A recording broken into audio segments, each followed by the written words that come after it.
My 18th birthday had fireworks, string lights, and my sister's name on the tiered cake. When the MC toasted to Caroline turning 18 again, I understood this house had no room for me. I walked out barefoot, leaving the laughter behind, heading toward a city where I would build a $10 million life. They thought I would return, apologizing. I returned with a key to the penthouse. My name is Eliza Beaumont. Tonight the Charleston air was thick and heavy, a familiar August humidity that clung to your skin like a second unwanted layer. But it was not as suffocating as the cloud of expensive perfume and feigned pleasantries gathering in our garden. The garden itself was a lie tonight. It was transformed, draped in thousands of tiny warm yellow lights that looped from the branches of the ancient oaks, turning the manicured lawn into a theatrical stage. It looked beautiful and it felt like a betrayal. At the brick entrance to the garden, my parents stood as a united front, the perfect hosts. My mother, elegant in a deep blue silk dress, laughed a sound that was sharp and bright, but never quite reached her eyes, her hand resting lightly on the arm of each guest. My father, handsome and expansive in his linen suit, was a whirlwind of firm handshakes and booming. "Joe, happy you could make it, Isles." They were welcoming the tide of Charleston's elite to my birthday party, except it was not my birthday party. In the center of the garden, strategically placed by the tiered stone fountain, was the cake. It was a 3-tiered monstrosity of pristine white buttercream, a cascade of delicate hand-spun sugar magnolias tumbling down one side. It was exactly the kind of cake a girl turning 18 would dream of. And there, in swirling, opulent gold script, was the name Caroline Beaumont, my sister. "Eliza, you must smile. Be polite." My mother's voice was a low, urgent hiss, her manicured fingers digging into the soft flesh of my elbow. I hadn't realized I had stopped walking, my feet rooted to the grass. I had been staring at the cake, at the 2 words that were not my name. I tried to pull my lips into a shape that resembled a smile. It felt unnatural, like trying to bend cold metal. It felt like a grimace. I was the ghost at my own celebration. "Do not make a fuss in front of the guests," she added, her grip tightening. A silent, painful warning. "This is a very important night for your father." I tore my gaze from the cake and found him. He was standing near the glowing bar, deep in conversation with a man in a suit that looked offensively expensive, even for this crowd. The man laughed at something my father said, and I saw the glint of a lapel pin, a small stylized P&C, Palmetto Crest Holdings, my father's potential new business partners. Of course, this wasn't a party for me. This was a stage. This was a networking event, a financial play, and my birthday was just the convenient disposable theme. A young man in a starched white server's jacket, his face earnest and slightly nervous, approached me with a silver tray. He balanced 2 flutes of champagne. "Miss Caroline," he asked, his smile bright and automatic. "Happy birthday. Can I offer you a drink?" The glasses hovered in the air between us, shimmering under the yellow lights. He was looking at me, but seeing her, this was the first cut. Not deep, but sharp and precise. It was the paper cut that stings more than it should. I felt my throat tighten. I could not correct him. I could not find the words, "I am not her," or, "My name is Eliza." I simply gave a small, stiff shake of my head and watched him pivot. Undisturbed, offering the champagne to the next guest, he moved on, leaving me in his wake, a non-person, not even worthy of a corrected introduction. I was not Miss Caroline in that moment. I was not even Eliza. I was just a void in a pale blue dress. The saxophone player hired to add a touch of authentic Charleston class, as my mother had put it, finished a smooth, forgettable tune. A man in a sequined blazer, someone I'd never seen before, stepped up to a small portable microphone. He tapped it once, a sound that boomed artificially across the lawn. All right, everyone. If I could have your attention, please." His voice was slick, professional. The murmur of conversation died down. I want to take a moment to raise a glass to the real woman of the hour. My heart stupidly gave a small, hopeful leap. She is beauty. She is grace.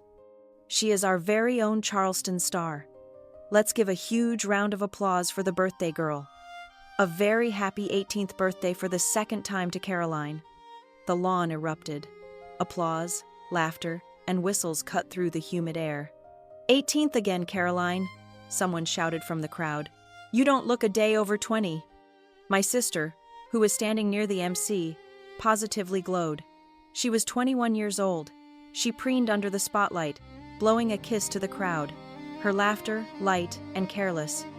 This was my 18th birthday, the one that was supposed to matter, the one that marked the transition from child to adult, and they had with casual celebratory cruelty given it to her.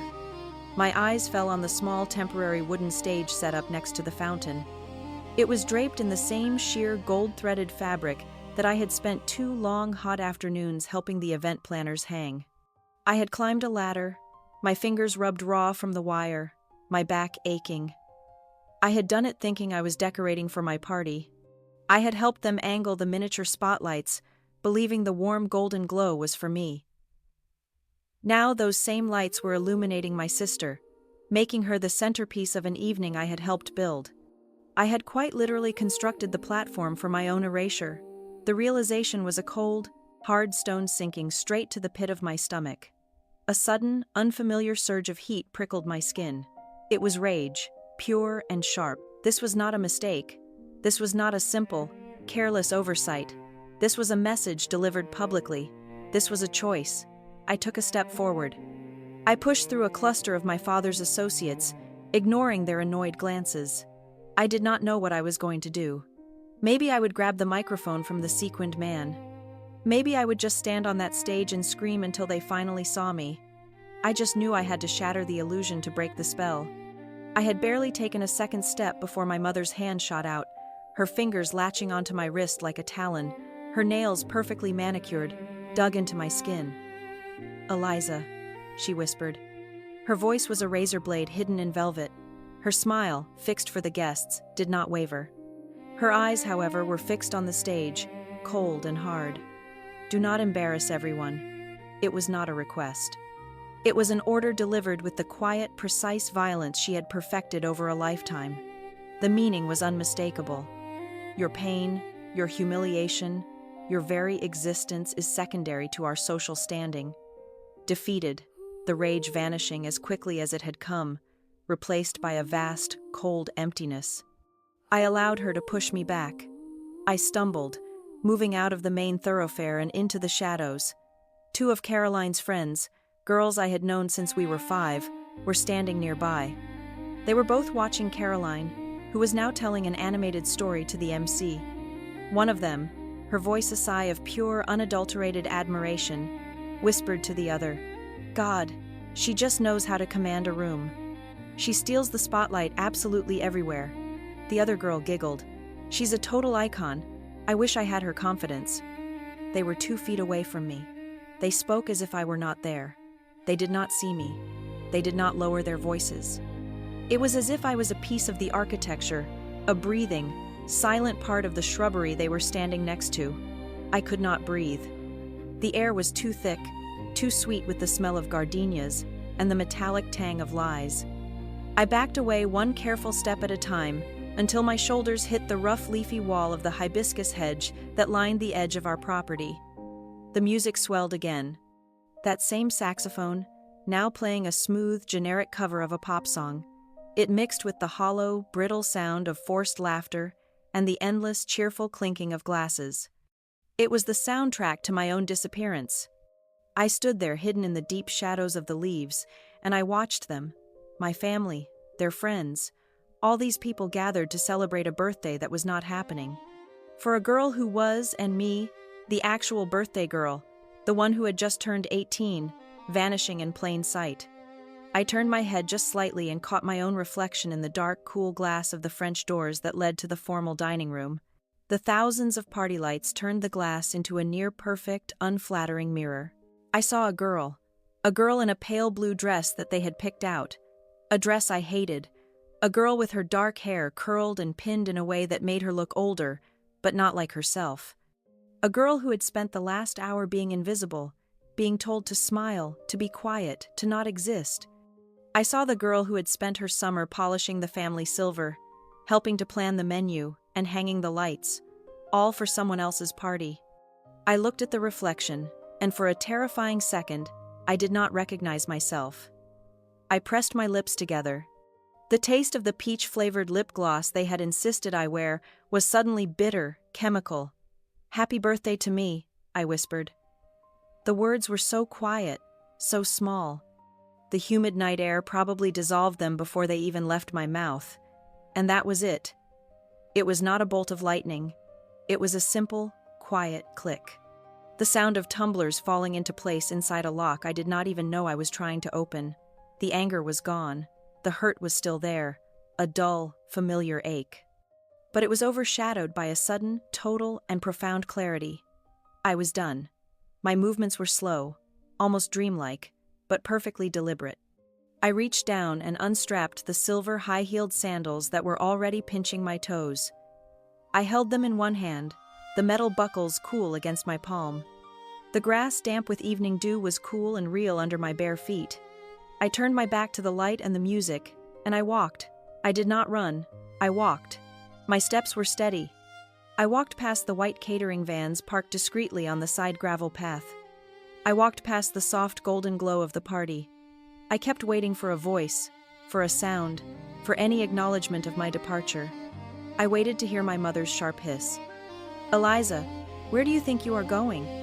Or my father's distracted booming. "Eliza, come say hello." Nothing. No one called my name. No one noticed I was gone. I reached the tall wrought iron gate at the side of the garden, the one we rarely used. I lifted the heavy familiar latch. The metallic groan was loud in the sudden quiet. I stepped out onto the dark, cracked pavement of the sidewalk. I let the heavy gate swing shut behind me. The final definitive click of the latch echoed in the night. The music, the saxophone, the laughter, the entire glittering hollow lie. It was all instantly muffled, cut off as if by a switch.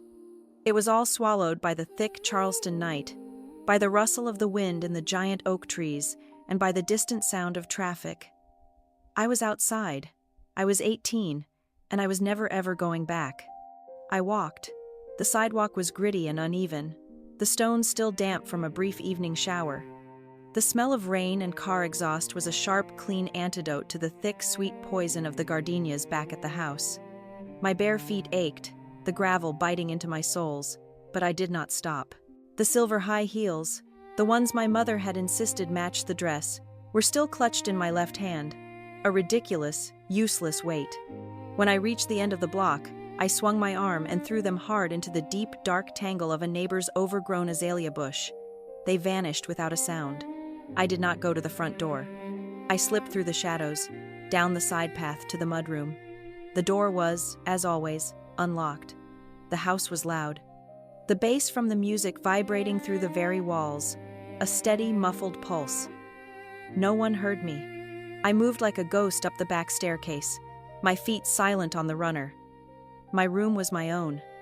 The only space in this house that was, it was dark, a sanctuary from the thousands of yellow lights infecting the garden. I did not turn on the lamp. I stripped off the pale blue dress, leaving it in a heap on the floor, a soft, pathetic puddle of silk. I pulled on a pair of black jeans, a worn t-shirt, and my running shoes under my bed. My backpack was waiting. It was always half-packed, a secret what-if scenario I had never consciously admitted to. I unzipped it. Inside, I shoved my laptop in its charger. From my desk drawer, I pulled a plain white envelope. $720. My entire savings. 2 summers of working checkout at a suffocatingly quaint downtown bookstore. Every dollar folded and hidden. Money they did not know existed. I grabbed my largest sketchbook, the one bound in black, and a handful of pencils. I was out the window and down the old oak trellis I had climbed since I was a child. My feet hitting the soft grass in less than 3 minutes. I walked the 2 miles to the bus station on the edge of town. The station was a harsh fluorescent-lit box, smelling of stale coffee and disinfectant. The man behind the scratched plexiglass partition looked through me, his eyes dead. "One way," I said. My voice sounded strange. "Rusty. Where to?" I scanned the board of departures. The names blurred. Atlanta, Richmond. Then one stood out. Chicago. It sounded vast. It sounded cold. It sounded like the opposite of Charleston. Chicago, I said. I slid the crumpled bills under the glass. The ticket he slid back was thin and flimsy. An absurdly small piece of paper to represent such a colossal, life-altering decision. The bus was dark, smelling of diesel fumes and the faint chemical sweetness of the blue liquid in the onboard toilet. I found a seat by the window near the back and pressed my forehead against the cool, vibrating glass. I was just another shadow, another person running from something. As the bus pulled out of the station, merging onto the dark highway, I finally let myself breathe. I had not cried. I would not cry. Crying was what they expected. Crying was dramatic. I thought about the university applications I had spent months perfecting. The college fund, I assumed, was waiting for me. It all seemed like a joke now, part of the same elaborate stage play as the party. My parents had built a set for a perfect family, and I had just walked off stage. I would have to educate myself. I pulled out my laptop, balanced it on my knees. I did not have the money for a formal education. Not now. But the internet was vast. I tethered to my phone's fast-dwindling data just for a few minutes, finding the links I had saved weeks ago when I was just idly dreaming. Free courses, public lectures on staging and experiential design, the psychology of space, the theory of light. I would learn how to build worlds, real ones, not just the flimsy, pretty backdrops my family hid behind. I closed the laptop and looked out the window. The world was a black, rushing void, punctuated by the passing lonely lights of other cars. I took a pencil from my bag, but the sketchbook was too dark to see, so I used my finger. I traced on the fogged, cool glass of the window, the condensation capturing the lines. I drew a room. It was all glass on one side. It was filled not with party lights, but with the clean, white light of a new morning in the center. I drew a single, simple armchair, and I turned it to face the sunrise. My phone buzzed in my pocket. A single hard vibration. I did not need to look. I knew. I pulled it out anyway. The screen glowed painfully bright in the darkness. One message. My mother. You are being dramatic. Come back inside. You are embarrassing us. Not, are you safe? Not, where are you? You are embarrassing us. I read the words over and over. They had built an entire party to celebrate my sister on my birthday, and I was the one being dramatic. I was the embarrassment. A cold, hard certainty settled over me. I had done the right thing. I held down the power button on the side of the phone. I watched the screen flicker, and then I watched it die. I did not feel loss. I felt a click. I felt the last tether snap. I dropped the phone back into my bag. It was just plastic and glass now. I must have slept because I woke to a world of steel gray. The sun was not rising. The sky was just getting brighter. A cold metallic blue that seeped into the edges of the horizon. The bus was navigating a canyon of tall buildings. We pulled into the cavernous, echoing belly of Union Station. The moment I stepped off the bus, the city hit me. It was a physical assault. The air was colder, sharper. It smelled of burnt coffee and diesel, of the river, and of thousands of people all moving. The sound was immense. A constant roar, the screech of trains, the hiss of air brakes, a symphony of a world that did not care about me, and it was glorious. I stood in the center of the great hall, my small backpack, a pitiful defense against the scale of the place. People surged around me, a river of purpose, faces set, heels clicking on the marble. And not one of them, not a single one, knew who I was. No one knew my name. No one knew Caroline Beaumont. No one knew my father or his holdings or his reputation. I was invisible. But this time it was by my own design. This was not erasure. This was freedom. My $700 would not last. I found a hostel in Pilsen, a bunk bed in a room I shared with 3 other women who were also running in their own ways. I paid for 2 weeks in advance. My bed was the top bunk. The window next to it did not look out onto a manicured garden. It looked out onto a solid brick wall, not 5 feet away, stained with decades of grime and the ghosts of old painted advertisements. I could reach out and touch the rough, cold reality of it. It was the most beautiful view I had ever had. The next day, I walked until my feet were raw. I found a job at the North Branch Cafe, a small, perpetually busy place with steamed-up windows. Not a barista, not even a cashier. I was the dishwasher. My shift started at 4 inches the afternoon and ended at midnight. My world shrank to the small, hot stainless steel corner of the kitchen. I washed hundreds of glasses, heavy ceramic mugs, plates sticky with dried syrup. My hands were raw, chapped, and constantly smelled of sour milk and industrial detergent. It was the most honest work I had ever done.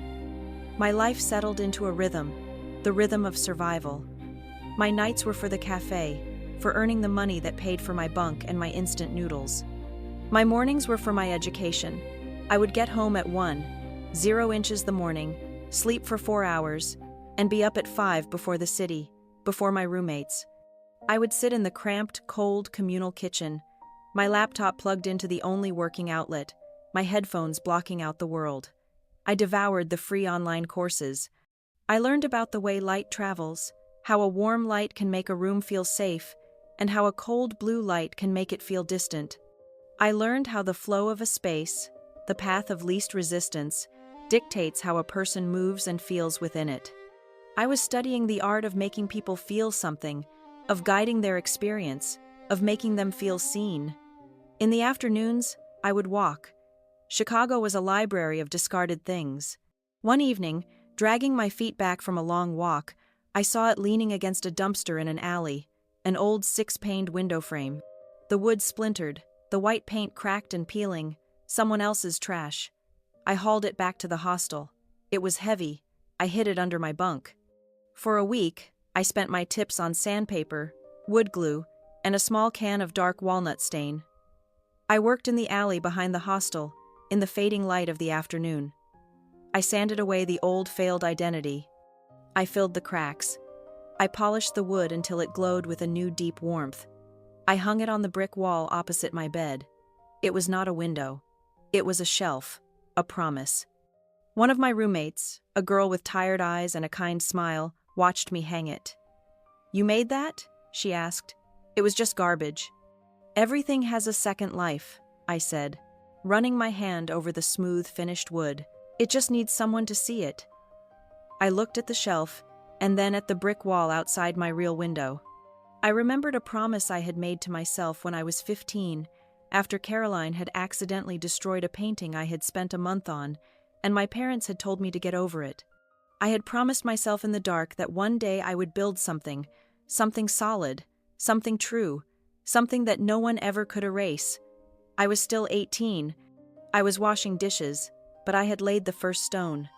My hands, once soft and useless, were now a roadmap of new calluses. The skin was perpetually raw, cracked from the industrial-strength detergent at the North Branch Cafe, the flesh under my fingernails permanently stained with the grime of other people's meals. I was a ghost in a different way now, a creature of steam and scraping haunting the hot, clattering back corner of a kitchen. But the last hour of my shift from 2 a.m. into 3 when the city was finally quiet and I was just cleaning. This hour was mine. I would prop my sketchbook, now filled with frantic lines, on the stainless steel counter above the sink, and I would design. I sketched on the back of order tickets, on greasy napkins, on anything that would hold a line. There was a customer, a woman, who came in almost every night, always around midnight, long after the kitchen had stopped serving food. She never ate. She just sat at the smallest, most ignored table in the back and drank black coffee. She had a severe, striking cloud of white-silver hair, cut in a sharp, geometric bob. Her clothes were always black or gray, heavy architectural linens and wools that looked like they had been sculpted rather than sewn. She was ageless, and she had the most alert, unsettling eyes I had ever seen. She just watched the street, and sometimes she watched me. Tonight I was out of paper. I was scratching a design onto a thick disposable paper napkin using a piece of charcoal I had lifted from the tiny fireplace in the cafe's lounge area. I was trying to solve a problem. How to use a single light source to make a narrow, cramped hallway feel like a journey, not a trap. "You are forcing the shadow. You should be honoring it." The voice was low and rough, like stones rolling in a slow tide. I jumped, dropping the charcoal. It was her, the woman with the silver hair. She was standing right next to my dish pit, completely unfazed by the heat and the smell of sour rags. She gestured to the napkin with a long, elegant finger. "You are trying to erase the darkness, but the shadow is what gives the light its meaning. You are designing a space that lies." I stared at her, my heart hammering against my ribs. I'm just washing dishes, ma'am." "No," she said, her eyes not on me, but on the napkin, which she picked up, holding it delicately between her thumb and forefinger. "You are not. You are designing, and you are doing it like someone who has been invisible." Her gaze finally lifted, and it was intense, analytical, not unkind, but certainly not soft. "You design like a person who has spent a lifetime being ignored. That is why you see the details. You see the cracks. You see the texture in the brick wall everyone else walks past. You see the things people forget." I couldn't speak. I felt exposed, as if she had just read the last 6 months of my life from the lines on a dirty napkin. She reached into a large, structured black leather bag and pulled out a single heavy card. It was stark white, the text minimalist and black. "Sylvia Dunn, founder Dunn Spatial." "I have a studio in Fulton Market," she said, placing the card on the wet steel counter. "Be there Monday morning, 7 a.m. It is an internship, it is unpaid. You will have 2 weeks. If you are useful, you can stay. If you are not, I will not have to tell you to leave." She did not wait for a reply. She turned, her linen coat sweeping the air, and was gone. I quit my job the next morning. I had exactly enough money for 2 more weeks at the hostel. It was the most terrified and the most alive I had ever felt. Fulton Market was a world of contradictions, where gritty, century-old meatpacking plants stood next to gleaming glass towers. Sylvia's studio was on the 5th floor of a converted factory, a red brick behemoth that still smelled faintly of the animals it once processed.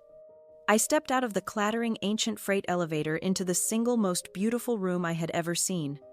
It was vast 30-feet-high ceilings with the original massive wooden beams still intact. The entire west wall was a grid of industrial windows, and the morning light was pouring in, thick and golden, illuminating millions of dancing dust motes. The air smelled of something I had never been able to name before. The clean, dry scent of sawdust and oak, the sharp tang of welding, and the earthy, cool smell of wet plaster. The walls were not painted. They were covered floor to ceiling in mood boards, not digital Pinterest boards, but real physical tactile boards. Thousands of them. A piece of rusted corrugated tin next to a swatch of emerald green silk. A photograph of a shadow falling on a staircase next to a shard of blue sea glass. A cracked porcelain doll's hand. It was a library of textures, of memories, of light. Sylvia was in the center of the cavernous space, arguing with a man in a welding mask. She saw me standing there, clutching my backpack. "You are not late," she said, as if this was a minor miracle. "The sample library is a disaster. Organize it. If I find a single piece of slate filed under travertine, you are done." Those first 2 weeks were the most brutal, grueling education of my life. I was not an intern. I was a servant. I made coffee. I swept floors. I sorted thousands of pieces of wood, stone, metal, and fabric into a system I did not understand. But I watched and I listened. I learned the language of Dunn Spatial. It was a language I had been trying to speak my whole life without knowing the words. Light, Sylvia would bark at the 2 junior designers, is a language. It is the first thing a person reads. It tells them where to go. It tells them what is important. Stop illuminating a room and start sculpting the moment. Material, she would say, holding up a piece of salvaged barnwood, is memory. This plank has seen a 100 years of weather. It remembers the cold. It remembers the sun. Do not you dare try to cover that memory with paint. You amplify it. And pathway, she tapped a blueprint, is the breath. How does a person move from the door to the window? Is it a sudden, sharp gasp, or is it a slow, comfortable exhale? Right now, your design is suffocating me.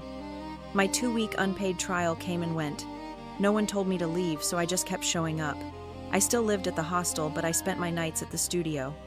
Long after everyone else had gone home, I slept on a pile of canvas drop cloths in the storage room. They had slowly started letting me build the small-scale mock-ups.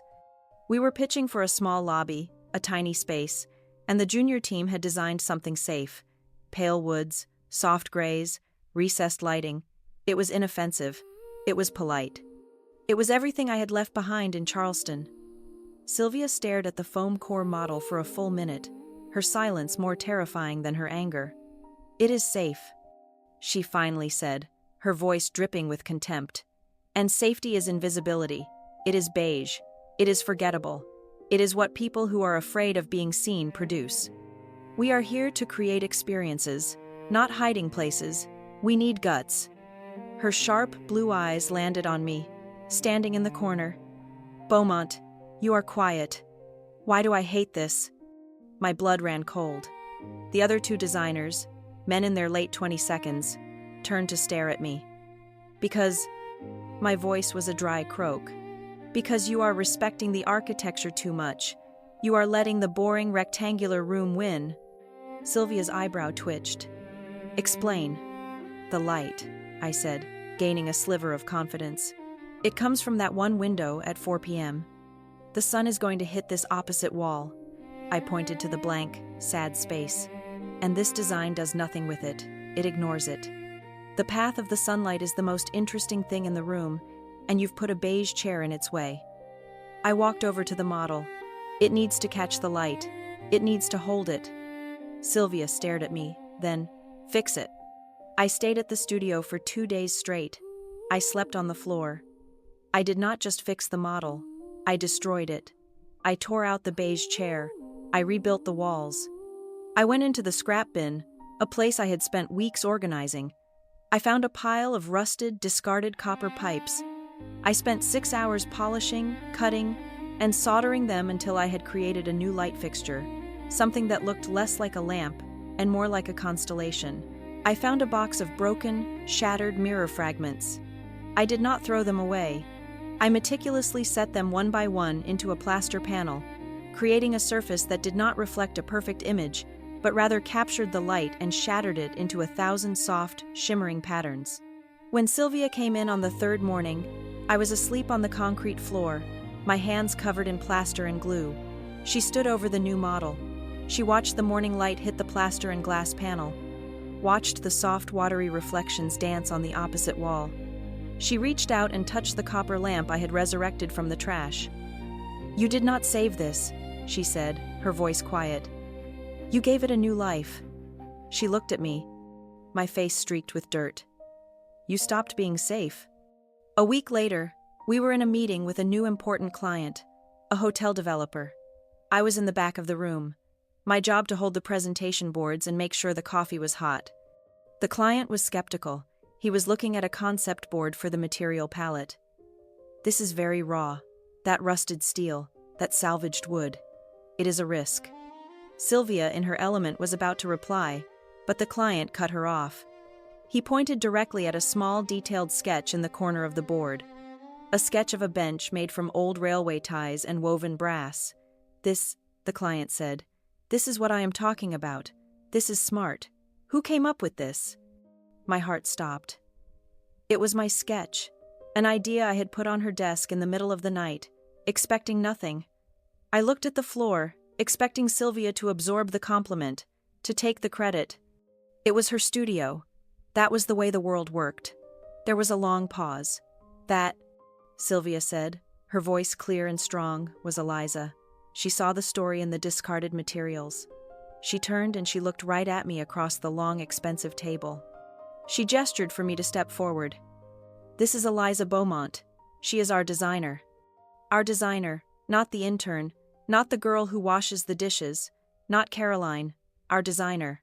The client turned and nodded at me, a look of professional appraisal. He saw me. I felt the room tilt. I nodded back, a short, jerky movement. Praying I would not faint, I held my breath until the conversation moved on. As soon as I could, I excused myself, my hands shaking. I made it to the storage closet, the one that smelled like oak and plaster. I shut the door, leaned my back against the hard, cool wall, and I slid to the floor. And for the first time since I had left Charleston, I cried. It was not the cold, empty, desperate feeling of being erased. This was something else entirely. It was a hot, violent, overwhelming flood. It was the pain of a bone being set. It was the agony of feeling returning to a limb that had been numb for a lifetime. I was not crying because I was weak. I was crying because for the first time in my entire 18 years, I had been seen. After that, everything changed. I got my first paycheck. It was small, but it was enough to rent a tiny freezing room in Logan Square. Sylvia's next words to me were not of praise. They were a new test. She handed me a thin file. A developer is staging a model apartment. It is a small unit. The value is low. The budget is almost nothing. No one else wants it. It is yours. I looked at the file. The budget was, as she said, practically zero. I was being set up to fail, or I was being given the only chance that mattered. This isn't a budget for furniture, I said. No, Sylvia replied. It is a budget for guts. I took the file. I did not go to furniture stores. I went to the scrapyards. I went to the alleys. I dragged a set of 4 discarded rotted wooden doors back to the studio and spent a week stripping, sanding, and refinishing them. I made one a dining table. I made another a headboard. I built a story. I did not stage a perfect sterile home. I staged a life. I staged a narrative I called from scrap to warmth. The developers, a husband and wife team, walked through the finished apartment. They touched the door table. They looked at the lamp I had made from a bundle of copper wire and old bottles. They said nothing. They left. I went back to the studio, my stomach in knots. Sylvia walked in at 5 p.m. She dropped a signed contract on my desk. They are not just taking the staging, she said, her voice flat. They have commissioned you to replicate the concept for all 20 units in the building. I stared at the paper. I could not breathe. Sylvia looked at me, and for the first time I saw a flicker of something close to a smile. It vanished as quickly as it appeared. Good, she said, turning to walk away. The next one is harder. The success of the 20-unit project was a key, but I did not know what door it opened yet. Sylvia gave me a curt nod, which was her version of a parade and access to the studio's full workshop. But the commissions were not pouring in. That one project was a victory, but it was not a career. Not yet. Sylvia's studio, Done Spatial, operated in a high-stakes, high-budget world that I was not yet equipped for. I was a curiosity, her pet project. I needed something of my own, a space to prove the concept was not a fluke. My new roommate in Logan Square, Mia, was a film student with permanently tired eyes and a camera that was held together with gaffer tape. She watched me one night as I sat on our linoleum kitchen floor, sketching plans to turn a stack of discarded shipping pallets into a modular bookshelf. "What are you going to do with that when it's done?" she asked, drinking coffee straight from the pot at 2 inches the morning. "I don't know," I admitted, my pencil not stopping. "Build it first. Find a home for it later." "You should be filming this," she said, tapping her temple. "The before and after is a drug. People are addicted to transformation." The next day, I took the last of my paycheck from the staging project and created an account. I called it Second Light Studio. It felt right. It was what I was doing, what I was searching for. I posted a single grainy photo of the first shelf I had made back at the hostel. The one from the old window frame. The caption was simple: "Everything deserves a second life." It got 3 likes. One was from Mia. But I kept going. I started documenting my process. I was still working at Sylvia's during the day, learning the high-end language of luxury spatial design. But my nights and my weekends became a frantic, obsessive blur of Second Light. I would haunt the alleys and demolition sites of the city. My hands, which had finally healed from the cafe, now perpetually covered in splinters, paint, and metal dust. I documented everything. A photo of a pile of rusted, forgotten pipes. The next photo, those same pipes polished to a coppery shine, reborn as a geometric chandelier, a pile of torn, discarded books. The next, their pages folded and woven into a complex, sculptural wall hanging. Then came the door. I found it in an alley in the West Loop, a massive solid oak warehouse door, at least 10 feet tall, marked for the landfill. It was impossibly heavy. Its iron hardware rusted solid. It took me 2 nights and a borrowed dolly to move it piece by piece back to the tiny communal workshop in my apartment building's basement. "You have to film this," Mia insisted. She was energized by the sheer stupid audacity of it. "This is insane, Eliza. This is content." I bought a used digital camera for $50 at a pawn shop. It was old, but the lens was clean. Mia, in exchange for a steady, unending supply of the strongest coffee I could brew, became my cinematographer. We filmed the process, not just the pretty parts, but the sweat. Me in a respirator mask, sanding for hours, a cloud of ancient dust filling the room, me grunting as I tried to lift the solid beams, me burning my hand with a soldering iron. Mia cut it down. She was a brutal, brilliant editor. She compressed 3 weeks of agonizing labor into a single kinetic 15-second video. The video opened with a shot of the door, broken and tragic in the alley.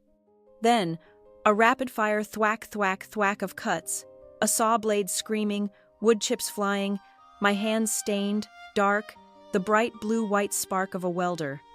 The final shot, a long, elegant 12-person dining table.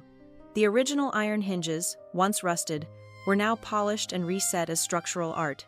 It was not just a table, it was a monument. It was a story. The caption, "I found a warehouse door in an alley. I made it a dining table." I posted it at 6:00 inches the morning on a Tuesday and went to work at Sylvia's. By the time I took my lunch break at 1 p.m, my phone had frozen, crashed, and died. I had to plug it into the wall just to reboot it. The video had 100,000 views. By the time I got home from the studio at 9 p.m, it had passed 1 million. By the next morning, it was at 2 million. My phone was not a phone anymore. It was a shrieking, vibrating siren of notifications. The comments were a tidal wave. "This is witchcraft." I cried over a table. "How much?" And then the email started. They did not just go to the new barely functional email address I had set up for Second Light. They went to Dun Spatial. They found my personal email, the one I had not used since I left Charleston. It was a flood. They were not just from individuals. They were from real estate agents. "I have an estate I need to clear and stage in 48 hours. Can you do this?" They were from brands. "We are launching a new line of sustainable sneakers and we need a pop-up shop. Your vibe is exactly what we are looking for." They were from people I had never imagined. "I am a photographer. I do not have a budget, but I will trade you headshots for a set design." Sylvia called me into her office. She was sitting at her massive concrete desk, my phone on the table between us. It was vibrating, buzzing across the smooth gray surface like a dying insect. "You have," she said, her voice perfectly flat, "become a distraction." My blood ran cold. "Sylvia, I am so sorry. I did not mean for this to happen. I can take it down." "Do not be an idiot," she snapped. "And do not apologize. You have accidentally created leverage. The question is what you are going to do with it." She pointed at the phone. "This is a brush fire. It will burn out by next week, but the heat it generated is real. You have an audience. You have a brand. What you do not have is infrastructure." She leaned forward. "This studio," she gestured to the sprawling, sunlit space, "was built on one good idea and 20 years of brutal, thankless work. You got the good idea part done. The work is just beginning." My life, which had already been a frantic sprint, accelerated into an uncontrolled, terrifying, exhilarating free fall. My schedule became a joke. I was a machine built to process chaos. In a single 4-week period, I designed and executed 8 different projects under the Second Light name. I staged a sprawling, haunted-looking Victorian in Lincoln Park for an estate sale, using the deceased owner's own forgotten belongings, turning his dusty, neglected collections into curated, beautiful vignettes. I built a pop-up shop for the sneaker brand inside a raw, empty shipping container using only recycled cardboard and salvaged stadium seating. I designed 3 different sets for 3 different, desperate, brilliant, unpaid art school film projects. I was not sleeping. I kept my room in Logan Square, but I rarely saw it. I was living at Sylvia's studio, which was by a silent, unspoken agreement, now also my workshop. I slept on the floor on the same pile of canvas drop cloths I had used when I was an intern. I lived on cold coffee and the adrenaline of the next deadline. I was exhausted. I was bone-tired. I was happier than I had ever been in my entire life. The momentum was building on itself. One of the prop tech real estate companies, a startup that was trying to gamify the apartment hunting process, reached out. They did not just want staging, they wanted a concept. "We love your dining table from a door story," the CEO said, a man who spoke in exclamation points. "We want that for everything. We want our listings to tell stories." I pitched them an idea. It was simple. It was the core of what I was already doing. "You do not just show them the apartment," I explained, my voice raw from lack of sleep. "You tell them its history. We use reclaimed materials for the staging and every single piece. The floorboards, the kitchen counter, the light fixtures will have a small, elegant QR code. The code does not link to a store. It links to the story. This countertop was made from the slate roof of a demolished, church in Pilsen. This floor was salvaged from a high school gymnasium. You are not just selling square footage. You are selling a narrative." They signed the contract on the spot. 2 days later, an indie music label emailed me. "We are launching an album for a new artist.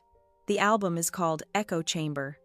We need the launch party to feel like a memory, like something you can barely remember, but it haunts you. We need it to feel like one of your videos." I took the job.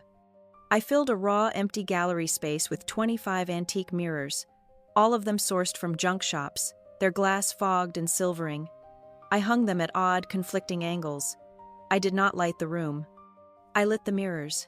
I bounced single narrow beams of warm light from one to the next, so the only illumination in the room was reflected, softened, and broken. The attendees walked through a space that felt like a dream, their own reflections catching and vanishing in the fogged glass. It was a space that felt, as the artist had whispered to me, like my own heart. The week after, a small independent newspaper, City Frame, the kind that everyone in the art and design world actually read, ran a piece. It was not a big feature. It was a small quarter-page column in the emerging section. There was a grainy photo of me covered in sawdust in front of the warehouse door. The headline read, "The Girl Who Gives Old Things a Second Life." It did not mention Charleston. It did not mention Caroline or my father or Palmetto Crest Holdings.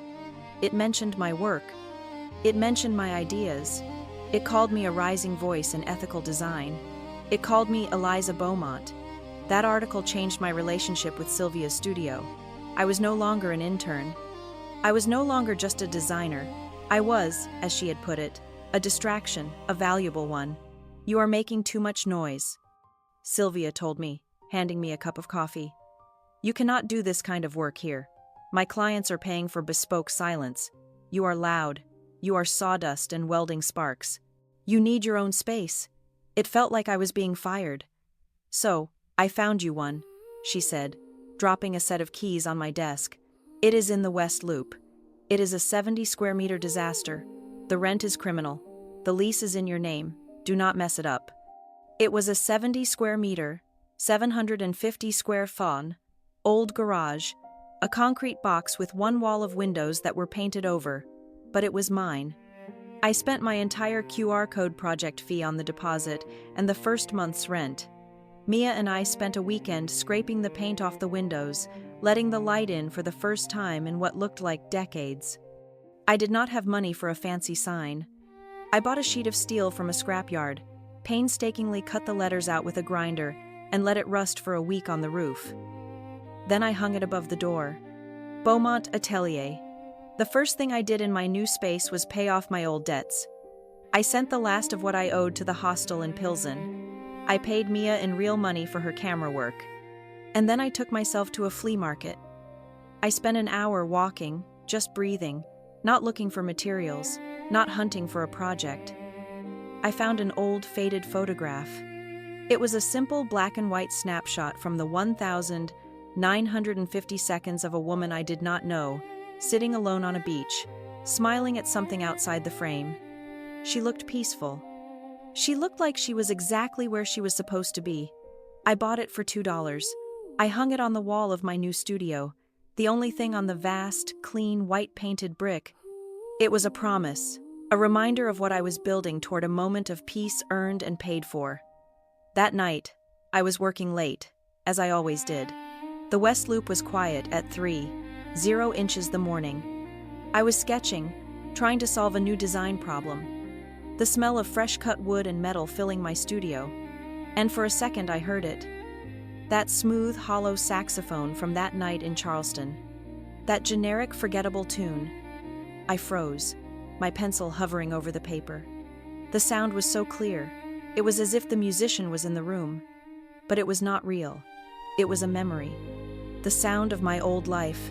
The sound of my own erasure echoing in the quiet of my new one. I used to hear it in my nightmares. I used to wake up in a cold sweat, my heart pounding, convinced I was still in that garden, invisible. But now I just listened. I let the ghost notes hang in the air. I took a sip of my cold coffee, and I kept working. The saxophone did not stop. It just faded. It was not a nightmare anymore. It was just background music. The next morning, I opened my laptop and typed out a new mission statement for my website. It was simple. It was the truth. Second light, I wrote. A second light for spaces and for people. I hit publish. My new life was just beginning. The City Frame article was small, but it was not quiet. In the digital world, there is no such thing as a local story. It was shared. It was screenshotted. It was reposted, and inevitably, like a slow-moving toxic tide, it washed up on the shores of Charleston. My phone, which had become a tool for work and a source of constant positive notifications, buzzed with a number I had not seen in almost a year, a number I had not blocked, but had simply muted. My mother. It was not a phone call. It was, of course, a text message. A friend sent us an article about your little workshop. We are so very proud of you. Your father and I were just saying how Caroline's creativity must have finally rubbed off on you. She is signing a major brand deal for her new lifestyle line. I read the text 10 times. My new 70-meter studio, built from scrap, and adrenaline felt suddenly intensely cold. Her creativity must have finally rubbed off on you. Even now, even from 500 miles away, from a life I had built entirely on my own, they found a way to make me a footnote in her story. I was not a person. I was a reflection of Caroline. A cold, hard anger, a kind I had not felt since the night of the party, settled in my stomach. But this was different. This was not the hot, desperate rage of a victim. This was the cold, clarifying focus of an adult. I did not reply. Instead, I did something I had put off for a year. I had left my laptop behind in Charleston, but I had backed up my entire life to a cloud drive. My photos, my school papers, and I hoped, my financial documents. I had not looked at it since I left. I sat down at my desk, the one I had made from a salvaged fire door, and I logged in. I was looking for my university acceptance letters, a digital copy of the future I had almost had. I found the folder, and in it I found a subfolder labeled College Fund. My father, a man obsessed with appearances, had set up a formal trust fund for my education when I was born. He loved to talk about it at dinner parties. My girls will have the best no matter what. The folder contained the digital login credentials for the bank's trust portal. I had not looked at it in years. I had just assumed the money was there, a safe, quiet promise. My hands were shaking. I typed in the username. I typed in the password. I clicked login. The page loaded. My name, Eliza Beaumont, was at the top. And then the balance. Total assets, $412.18. I stared at the number. It was not a mistake. It was a sentence. I clicked on the activity tab. The fund had not been bled dry over time. It had been, in military terms, decapitated. There was one single transaction, a wire transfer. The date was 3 weeks before my 18th birthday, 3 weeks before the party. My breath hitched. They had drained my future before I had even walked out the door. The party had not been the cause of my leaving. It was just a celebration of my obsolescence. They had already decided I was not worth the investment. The amount was staggering, all of it gone, and the recipient, the account name it was wired to, Caroline Creatives LLC, my sister's company, her influencer brand, her lifestyle line that my mother was so proud of. It was not an investment in Caroline. It was theft. They had stolen my education, my future, and used it to fund hers. They had taken my light and handed it to her to make sure she shined brighter. I felt a wave of nausea so profound I had to grip the edge of my desk. I was not just the forgotten daughter. I was the family's secret, unwilling financier. I did not call them. What would I have said? "You stole my money." They would have said I was being dramatic. They would have said I was embarrassing them. Instead, I called Sylvia. I was in her office an hour later. I did not cry. I laid out the facts, my voice as cold and flat as the concrete desk between us. I showed her the printout of the bank transfer. She listened, her face an impassive mask. She did not offer sympathy. She offered something far more valuable. "This is not a family squabble, Eliza," she said, her voice a low growl. "This is a significant felony-level financial crime. You were a minor when the trust was established. This is a breach of fiduciary duty. This is theft, and you are going to handle it like a professional." She picked up her phone. She did not dial. She looked at a number on a physical, leather-bound notebook. "There is a small, very quiet, very powerful group of lawyers," she said. "The Clinic of Arts and Business. They do pro bono work for artists who are being screwed. And I assure you, you are being screwed." She made the call. "I am sending someone over. Her name is Beaumont. Yes, she is one of mine. Give her your best." My lawyer was a woman named Priya Singh. She was the opposite of Sylvia. She was soft-spoken, warm, and wore a bright yellow cardigan. And within 5 minutes of meeting me, I was more terrified of her than I had been of anyone in my life. She was a smiling, polite shark. "They did what?" she asked, her smile not wavering as she read the bank statement. Her eyes, however, were like chips of ice. She listened to my entire story. The party, the text messages, my father's business, Palmetto Crest Holdings. "Okay," she said, tapping the printout. "First, we do nothing. Not publicly. Nothing." I was incredulous. "They stole from me." "Yes," Priya said, her voice soothing. "And they are sloppy. They are arrogant. Arrogant people believe they have covered their tracks. But they have just left bigger, clumsier footprints. We are not going to sue. Not yet. A lawsuit makes noise. Noise gives them time to hide, to shred, to rewrite the narrative. And your family," she said, "is all about narrative. What do we do?" "You," she said, "go back to work. You keep building your brand. You become so successful, so visible, that when this does come out, you are not the disgruntled runaway daughter. You are Eliza Beaumont, founder of Beaumont Atelier, a respected designer. You build your own credibility so high they cannot possibly climb over it to smear you.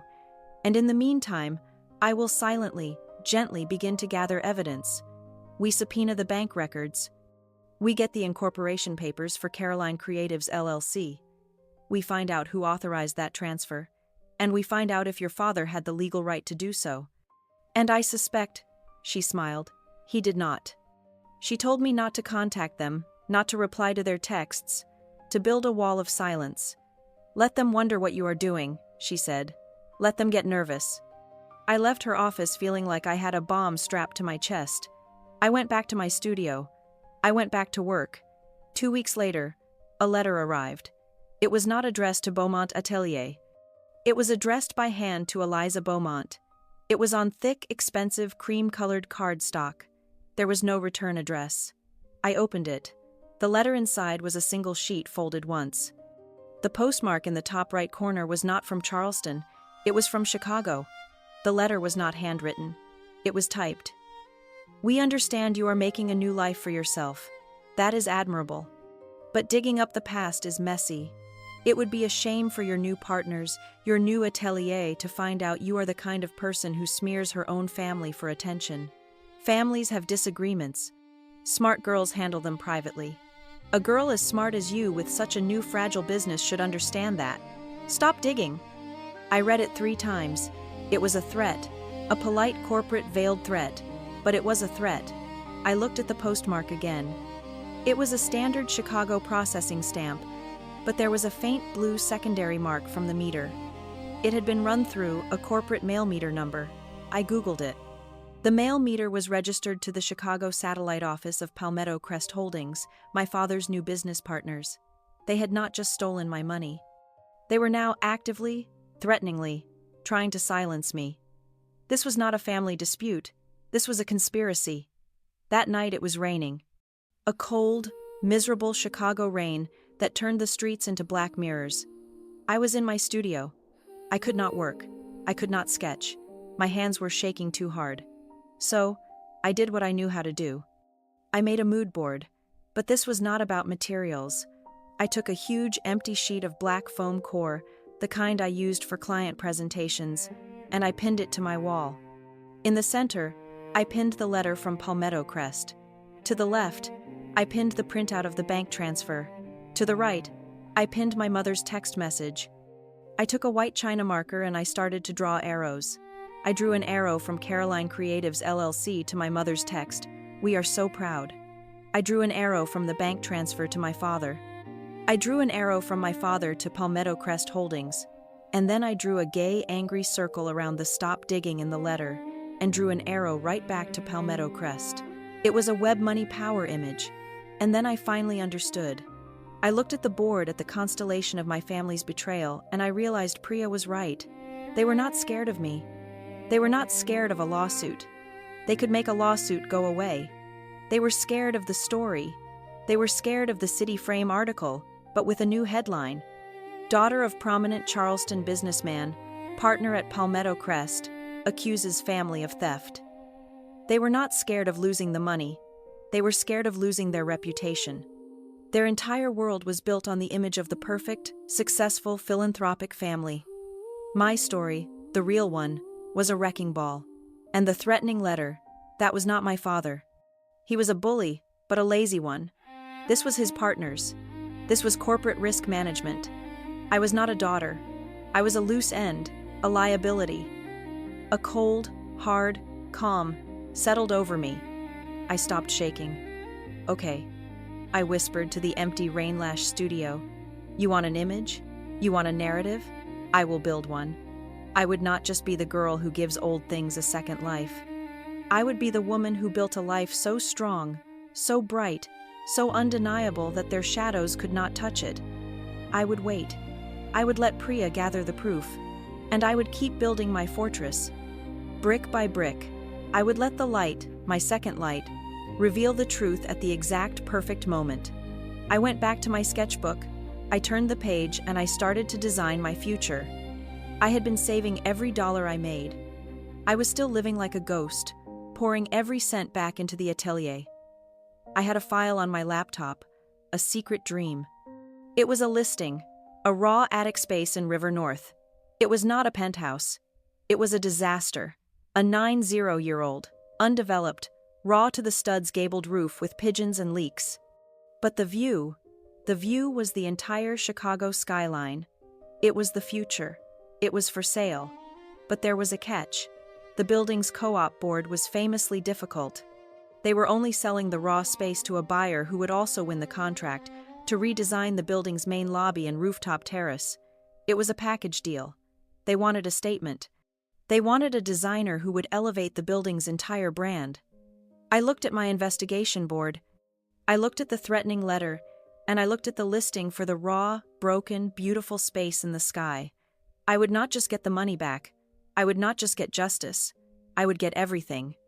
I put a down payment on the attic space, a huge, terrifying, non-refundable deposit. It was a bet on myself. The conditions were clear. I had 6 months. I had to enter the design competition. I had to win the contract. If I won, I would get the rights to buy and build the penthouse of my dreams. If I lost, I would lose my deposit and my one chance to build a fortress in the sky. "Okay," I said again, my voice stronger now. "Let's go to war." The bomb was armed. Priya, my lawyer, was quietly gathering the components: bank records, incorporation papers, a quiet investigation into Palmetto Crest's partners. My family's betrayal, their theft, was now a silent, ticking clock, waiting for my signal.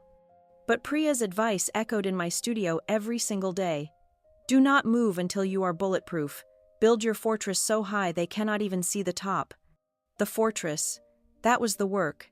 And my work had to get louder. I had the key to my own studio, Beaumont Atelier. I had a growing list of clients who wanted my second light aesthetic. But the penthouse, the raw, leaking, pigeon-filled space in the sky at Lakeshore Crown, was the goal. Winning the contract to redesign that building's lobby was the only way to secure it. I had 6 months. I needed more than a portfolio of staged apartments. I needed a masterpiece. I decided to stop just staging spaces. I needed to create an experience. I went to Sylvia. I need a gallery, I said. A small one. For a month. She looked at me over her glasses. You are not an artist, Beaumont. You are a designer. Artists starve. Then I will be a designer who builds an exhibit, I countered. I have a concept. Good, she said, pulling a key from her desk. There is a vacant storefront on the ground floor of this building. The lease is out. You have 3 weeks. Do not make a mess. I called it Rooms That Remember. I did not just use salvaged materials. I curated their ghosts. I went to a demolition site of a church that had been damaged in a fire and convinced the foreman to let me haul away a single charred pew. I spent 2 weeks sanding it, stabilizing the wood, leaving just enough of the scorch marks to honor its history. It was not a bench. It was a statement on survival. I collected hundreds of broken, discarded bottles, blue, green, and brown, from the banks of the Chicago River. I tumbled them, softening their edges, and built a massive, intricate light fixture that cast a watery, mosaic-like glow. It was a chandelier of forgotten nights. I took a dozen old cracked doors, stripped them of their hardware, and hung them as a floating labyrinthine wall. Each one was a different color, a different memory of a threshold. It was the full realization of my QR code idea, but evolved. This was not just text on a screen. I had Mia help me. We recorded audio files. When a visitor scanned the code on the church pew, they did not read salvaged wood. They heard a 30-second audio clip, the sound of a single resonant organ note followed by a quiet, clear voice. This wood held a congregation for 78 years. It survived a fire. It is still here. It is still strong enough to hold you. When they scanned the river bottle chandelier, they heard the sound of flowing water and a soft whisper. Everything broken can be gathered. Everything gathered can be made to catch the light. It was not just an exhibit. It was a performance. It was a cathedral of second chances. I documented the entire process, and then I took the portfolio, the audio files, the narrative, and I sent it to the Midwest Spatial Awards. I did not enter the residential design category. I did not enter commercial staging. I entered Best Experiential Space. It is a risk, Sylvia said, standing in the middle of the finished exhibit. The light from the river bottles was casting a soft blue-green pattern on her face. Being safe is being invisible, I said, repeating her own words back to her. She almost smiled. You are learning. This is not terrible. She touched the scorched wood of the pew. But the Midwest Awards are for established firms. They are for million-dollar budgets. This is just guts. They may not understand it. They will, I said. She looked at me, her eyes sharp, analytical. And if you win, Eliza, what do you do with the trophy? The question hung in the air. It was not about the award. It was about the why. I am going to buy the sky for myself, I said. Sylvia nodded. Once. Then you had better win. Mia had filmed the entire creation of the exhibit.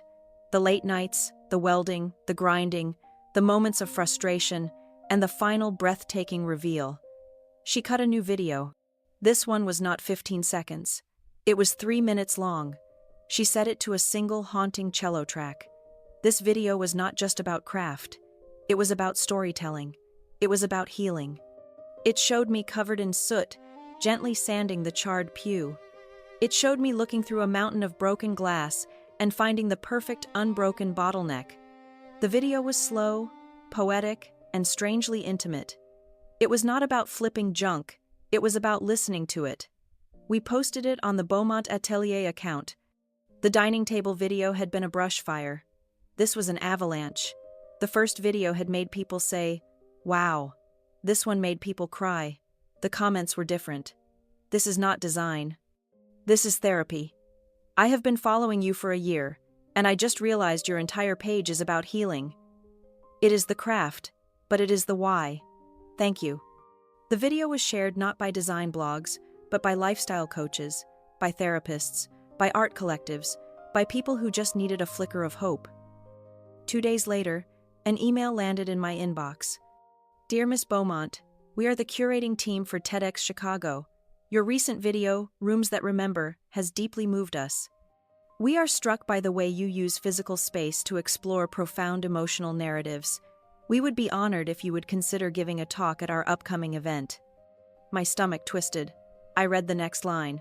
"We have a theme for the event: redesign. We believe your personal journey and your unique philosophy would be a perfect fit. We would like to propose a title for your consideration: Redesigning the Space Called Family." I felt the air leave my lungs. This was not a design pitch. This was not a client meeting. They were not asking for my work. They were asking for my wound. I printed the email and walked to Priya's office. She read it, and her usual warm smile faded. "Well," she said, "this complicates things." "I should say no," I said, my voice shaking. "I am a designer. I am not this. I cannot talk about this." "About what?" Priya asked, her eyes sharp. "About your family. About the theft. The lawsuit." "Yes." "Did they ask you to talk about that? Did they ask you to name names?" "No," I said. "They asked me to talk about redesigning the space called family." Priya leaned back. "Eliza, you have been doing that every single day for the past year. You did it when you got on the bus. You did it when you washed dishes. You did it when you built a table from a door. You have been redesigning the space called family by building a new, stronger structure called yourself. They are not asking for your trauma. They are asking for your expertise." She tapped the email. "You are bulletproof when you own the narrative. This is how you own it. You do not talk about them. You talk about you." I said yes. The announcement went out a week later. My name, Eliza Beaumont, founder of Beaumont Atelier. Next to the title, Redesigning the Space Called Family. It did not take 24 hours. The message came not to my phone, but in the most public way possible. Caroline. She had never not once commented on my work. She had never acknowledged my existence in Chicago. But now she posted a new story on her Instagram account, the one my stolen education fund had paid for. It was a filtered selfie video of her laughing in a new convertible, her hair blowing perfectly. The text was laid over the top. "It is so tacky when people sell their little family tragedies to buy themselves a spotlight. Some of us just work hard. Others need a pity party to get a chandelier." Mia saw it first. "That bitch," she said, her voice a low growl. "I know," I said. I was looking at the post, chandeliers. It was so petty, so specific. It was almost laughable. She was watching me. She was threatened. "I am going to destroy her," Mia said, her fingers flying over her keyboard. "No," I said, putting my hand on her arm. "You are not. You are going to do nothing." I looked at Caroline's post at the sneering, perfect face. She is still fighting with shadows. She is still trying to erase me. She is trying to pull me back into the garden. I am not playing. "Eliza, the comments on the TEDx post are going to be a war zone." "Then you will lock them," I said. "We do not engage. We do not respond. We are not available for that conversation. We are busy building." Mia locked the comments on every single one of my social media platforms. The silence was its own reply. I wrote my talk. It was the hardest thing I had ever built. I did not mention Charleston. I did not mention Caroline or my father or my mother. I did not mention the theft. I told a story about a girl who loved to build things. I told a story about a house where the lights were bright, but they only shone on one person. I talked about what it means to be invisible. And then I talked about building. I talked about the day I realized that my worth was not determined by someone else's spotlight. I stood on that bright red circular carpet under a light so hot it felt like a sun. I looked out at the dark, silhouetted faces, and I delivered the final line. My voice clear and strong, not a single tremor. We are all told our entire lives to wait for an invitation, to wait to be picked, to be seen, to be given a seat at the table. I am here to tell you to stop waiting. I am here to tell you that you do not need an invitation to build your very own table, and you can build it out of whatever you want. The applause was a physical wave that hit me. It was not polite, it was a roar. The talk went live a week later. It did not just go viral, it became a manifesto. That one line, "You do not need an invitation to build your own table," was everywhere. It was on coffee mugs, it was on t-shirts, it was the caption for 1,000 new businesses. Beaumont Atelier was no longer just a design studio, it was a movement. My email inbox exploded. The staging orders were overwhelming, but they were different now. People did not just want my look, they wanted my philosophy. A boutique hotel chain, the Alchemist Hotels called. "We are rebranding our entire chain of 14 properties," the CEO said. "We do not want a new design. We want a new soul. We want your soul. We want the rooms that remember concept for all our lobbies." It was a multi-million-dollar contract. I hired my first 2 employees. I was sitting at my desk trying to process the hotel contract when the phone rang. It was a number I did not recognize. "Miss Beaumont, this is Arthur Middleton from the Lakeshore Crown Development Board." My heart stopped. This was the penthouse. "I have to be honest." The voice was deep, formal. "Your initial application for the lobby redesign was unconventional. We had you at the bottom of our list, but I have a daughter at Northwestern. She sent me your TEDx talk this morning. I have never seen anything like it." I stayed silent. "The board has reviewed your file again. Your Rooms That Remember exhibit, your work with the Alchemist Hotels. We were looking for a designer. It seems we have found a visionary instead." "Thank you, sir," I managed. "We are giving you the final pitching slot, Miss Beaumont, next Friday.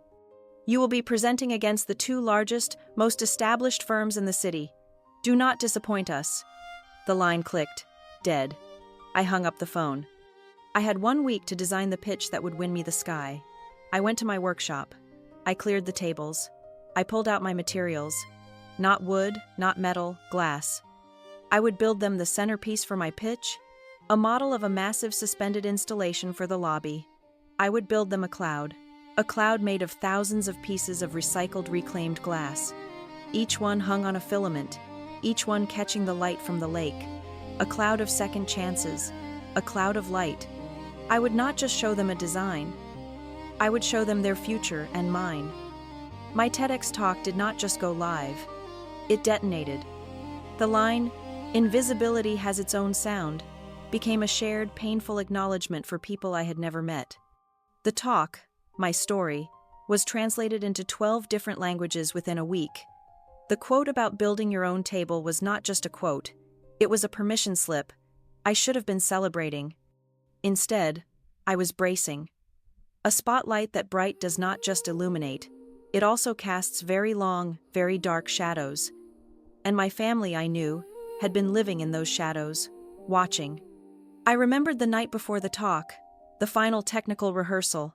It was just me and a lighting technician in a 3,000-seat empty auditorium. I stood on the red circle, the lights hot on my face, and I looked out at the sea of empty chairs. I saw them. I imagined my father in the front row, his arms crossed, checking his watch, calculating the cost of the event. I imagined my mother, her face, a mask of polite disinterest, texting her friends. And I imagined Caroline in the center, not watching me at all, but taking a selfie, the red glow of the TEDx sign making her look good. I practiced the entire speech for them, for the ghosts, for the people who were not and would never be there. I delivered my truth to a panel of empty velvet seats, and when I finished, my voice echoing in the vast, empty dark, I turned my back on them and walked off the stage. That rehearsal was the real talk. The actual event, the one that got millions of views, was just the performance. The first counterattack came, as I expected, from Caroline. My silence, my locked comments had infuriated her. She could not reach me, so she went public. She had moved past Instagram stories, a gossip blog, one that specialized in Chicago influencer drama, ran a full-page interview. The headline, "Family First. Caroline Beaumont speaks out on painful exploitation." I read it at my desk, the smell of sawdust and coffee in my studio. "My sister has always been dramatic," the article quoted her. "She has a vivid imagination. She embroiders things. Our family is and has always been incredibly supportive of her, for her to use a difficult personal disagreement to build her brand. It is deeply painful. Our family is being smeared, and it is heartbreaking. She was good. She had used my father's money well. She had learned the language of public relations. She was not the aggressor. She was the victim. The blowback was immediate.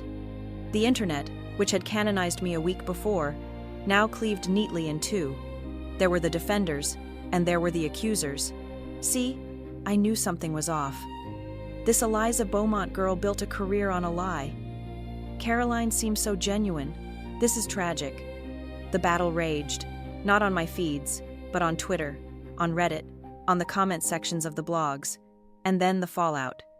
A sustainable lifestyle brand that had just signed Caroline to a six-figure deal announced they were pausing the partnership to review the situation. She had drawn blood, but in doing so, she had also shot herself. I remained silent. I kept building. Then the second attack. This one was not public. It was colder. It was an email sent to the official Beaumont Atelier inbox from Harrison Beaumont. Subject: Your recent visibility. I stared at my father's name. He had never emailed my company. The email was short. It was a corporate directive disguised as paternal concern. "Eliza, your mother and I have seen the articles. We understand you are trying to make a name for yourself, but this public airing of family grievances is beneath you, and it is damaging to people who still care about you. I understand your sister's nature. She is reactive, but she is your sister.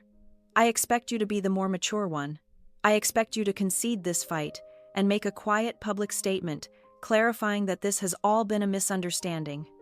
Our company's reputation, and by extension your own, depends on a unified family image. Do not make this harder than it needs to be." I read the lines. Our company's reputation, not our family, not our hearts. He was not my father. He was a risk management executive at Palmetto Crest Holdings, and I was a liability. I printed the email. I pinned it to the investigation board on my studio wall. It hung there next to the threatening letter. The phone rang. It was Priya, my lawyer. "Eliza," she said, and her voice was energized. "It is time. I have it all. The final bank reports, the LLC incorporation papers filed by your father, naming Caroline as sole proprietor, funded entirely by the trust. We have a clear, undeniable breach of fiduciary duty. It is a slam dunk. I can file the civil suit by noon." The bomb was live. The detonator was in my hand. I looked at the board, my father's email, Caroline's interview, the threatening letter. "No," I said. There was a silence on the other end of the line. "No, Eliza, this is it. This is the moment." "No," I said again, my voice cold and steady. "A lawsuit is a fight. It is ugly. It is a mess. It is their stage. They will drag me into a deposition. They will paint me as vindictive. They will use their money to drown me in delays. They will win even if they lose. I am not giving them that satisfaction." "So what do we do?" Priya asked. "You just let them keep it." "No," I said. "We wait. We are not going to sue them. We are going to inform them." "Inform them of what?" "Of their options," I said. "But not yet. Not until I'm standing on a stage they cannot buy, argue with, or tear down." I was looking at the small, intricate model I had built for the Lakeshore Crown pitch. "I have a different kind of bomb, Priya, and I am lighting the fuse myself. If this story is touching you, please consider subscribing to the channel and sharing this video. It really helps me grow and create more." I hung up and called my team, the two new designers and Mia. "We have a problem," I said. The Lakeshore Crown Board, rattled by the public feud, had called me. "Miss Beaumont," Arthur Middleton had said, his voice clipped, "we are not in the business of hiring social media personalities. We are in the business of building legacy properties. This drama is a concern. Your TEDx talk was about narrative. We need to know if the narrative is true. Your ethical materials roadmap. We need to see it. Prove it. I had been given an ultimatum. They do not just want the design, I told my team. They want the proof. They want our supply chain. They want our soul. So, we are going to give it to them. That evening, I did not take them to a conference room. I took them to a scrapyard. It was 6 p.m. The sun was setting over the industrial plains. This, I said, is our roadmap. I had Mia bring her camera. We did not take photos of blueprints. We filmed the golden hour. We filmed the way the setting sun hit a pile of rusted corrugated steel, turning it from trash into a sculpture of pure liquid gold. We filmed a close-up of a shattered piece of green glass, half buried in the dirt, looking like an emerald. We filmed my new designer, a young woman named Clara, running her hand over the rough, beautiful grain of a waterlogged railroad tie. Mia cut it into a 1-minute clip. No words, just the cello music from my TEDx talk. The video was titled, Our Ethical Materials Roadmap. Step 1. We see the light in everything. I sent it to the Lakeshore Crown Board at midnight. At 9 inches the morning, my phone rang. It was Middleton. Miss Beaumont, he said. There was a new sound in his voice. Ah, you have an extraordinary way of seeing. I got the preliminary contract 2 days later. The terms were precise. They were brutal. Beaumont Atelier was provisionally hired for the lobby and terrace redesign. The contract was contingent on 2 things. 1, the final implementation had to exactly match the digital and physical models I had presented. 2, the contract would be voided if I did not win a major industry validation within the next 6 months. The message was clear. The Midwest Spatial Awards. I had to win. If I met both conditions, the contract would be finalized, and as a special consideration, I would be given the exclusive preferential right to purchase and develop the raw attic space. I had the key, but I had not yet earned the right to turn the lock. There was one last piece, the attic space, the penthouse. Even if I won, I still had to buy it. It was still owned by someone. I found him. His name was Silas Croft. He was a 90-year-old sculptor who had bought the raw space in the 1,970 seconds and used it as his studio, but he had not been up there in a decade. He was living in a retirement home. I went to see him. I did not bring a contract. I brought a laptop. I sat with him in a small sunlit room, and I showed him the Rooms That Remember exhibit video. I showed him the golden hour on rust. He watched, his hands gnarled with arthritis, perfectly still. He looked at me. His eyes were milky blue but clear. When I was young, he said, his voice like dry leaves, I would go up there at dawn. The light was like God's own paintbrush. I was afraid a developer would buy it and turn it into a glass box for a man with no soul. He pointed a trembling finger at the laptop, at my work. You are not a developer, child. You are a resurrectionist. He patted my hand. You go win your awards. You go build your crazy cloud of glass. The space is already yours. It has just been waiting for you. I left his room with tears in my eyes. I walked out into the bright, cold Chicago wind. I took out my phone. I called Priya. The Midwest Spatial Awards are next Thursday, I said. I will be watching. Eliza, good luck. I do not need luck, I said. I need you to schedule a meeting.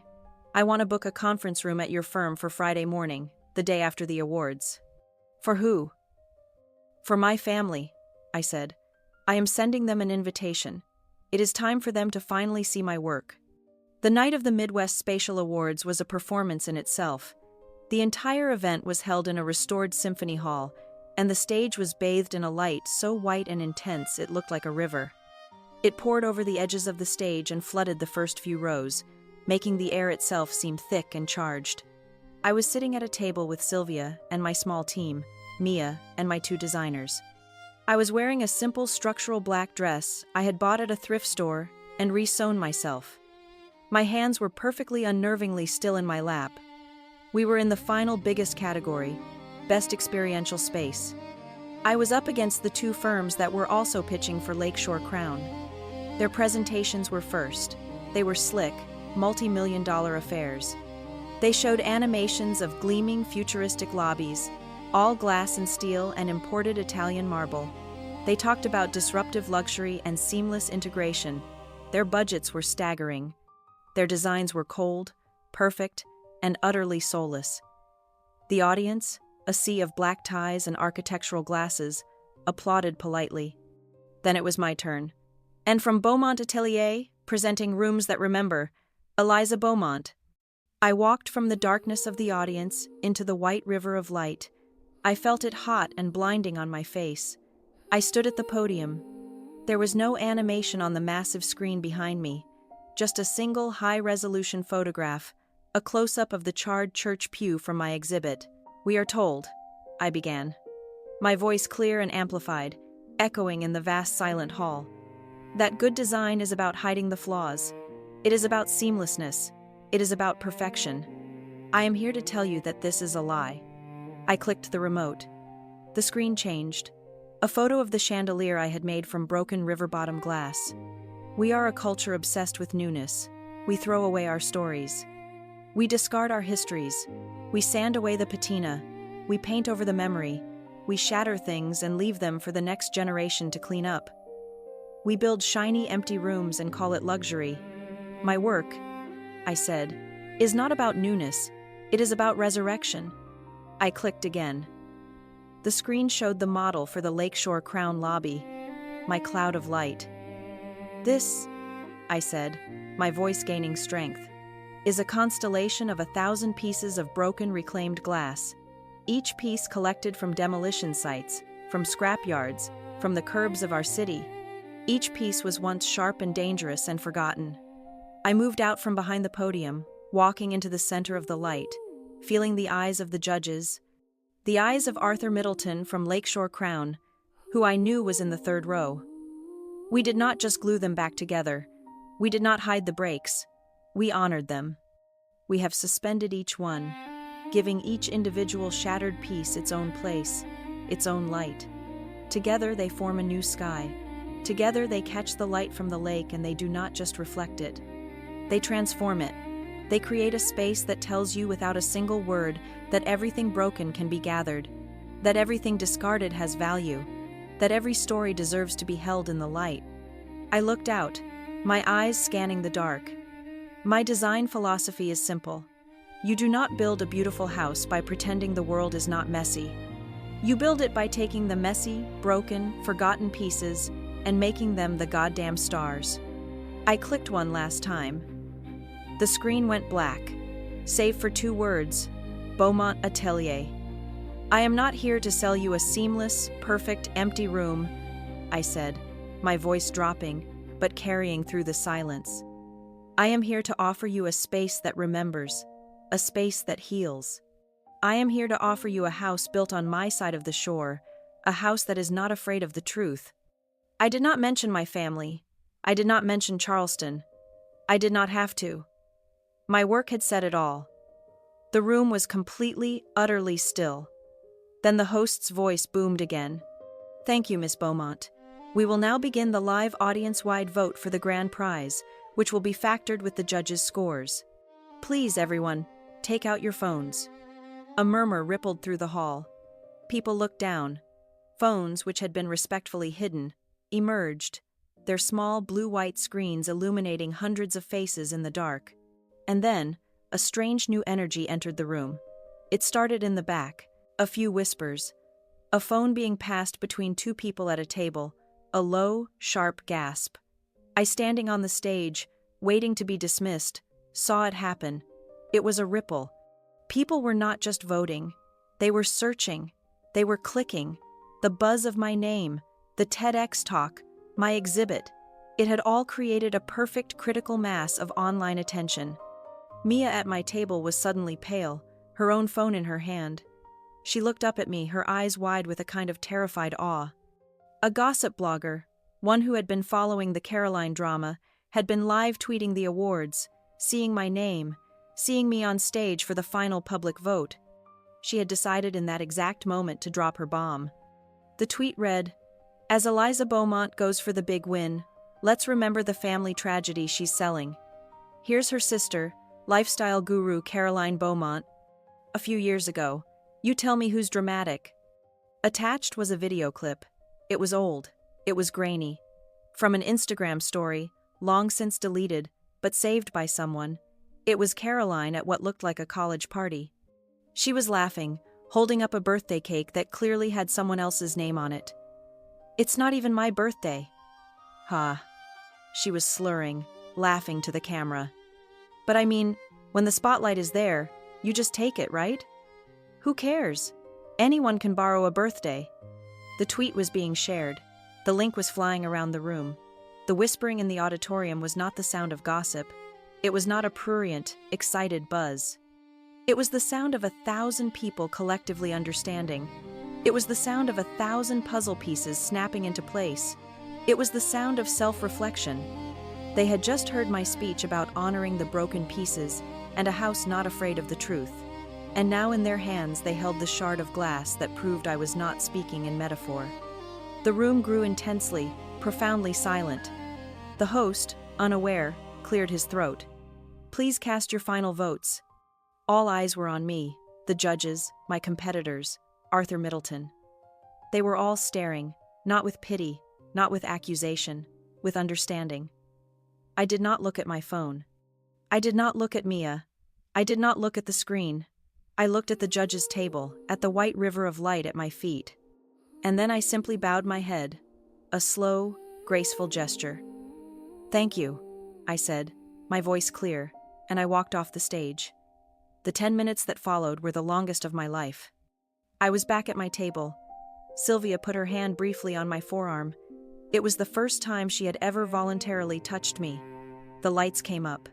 "And now," the host said, holding the envelope, "the winner of the Midwest Spatial Award for Best Experiential Space and the recipient of the Lakeshore Crown Implementation Contract." My heart was not pounding. It was perfectly still. Beaumont Atelier. The world dissolved into white noise and applause. It was not polite applause. It was a standing ovation. It was a roar. Mia was screaming. She had her arms around my neck. Clara and my other designer were crying. Sylvia just looked at me. "Go," she said. "They are waiting." I walked back into the light. It did not feel hot this time. It felt warm. It felt like a sunrise. I held the heavy glass award in my hands. I looked out at the sea of people all on their feet. I did not cry. I just said, "Thank you. Now the real work begins." The rest of the night was a blur. Arthur Middleton shook my hand, his grip firm. "We knew you were the one, Miss Beaumont," he said. "But that was a confirmation. Our lawyers will have the final contracts for you in the morning." I signed them at 9 a.m.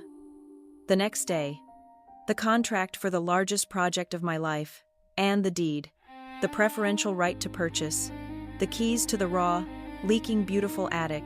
Priya had an independent appraiser look at the architectural plans I had submitted, the ones for my future home, the ones that transformed the raw space into a glass and steel structure that opened to the sky. The estimated post-renovation value, he confirmed, would be just over $10 million, a $10 million life. I had the keys. I had the fortress. I was bulletproof. When I got back to my studio, exhausted, my head pounding, my glass award heavy in my bag, there was an email. The subject line was blank. The sender was Caroline Beaumont. I opened it. It was not an apology. It was not an excuse. It was one sentence. I didn't know not being seen hurt that much. I sat at my desk, the one I had made from a fire door. I read the line, the final quiet admission of my entire life's thesis. She was for the first time in the shadows. She was for the first time experiencing the cold, hollow ache of erasure. The world was for the first time not looking at her. And then I cried. I did not go to the storage closet. I just sat at my desk in my studio in my new life, and I wept. But the tears were different. I had cried in the storage closet at Sylvia's, and those tears were hot and sharp. The pain of a bone re-breaking to set right. These were cool. They were quiet. They did not burn. I tasted one on my lip, It was not even salty. It was just release.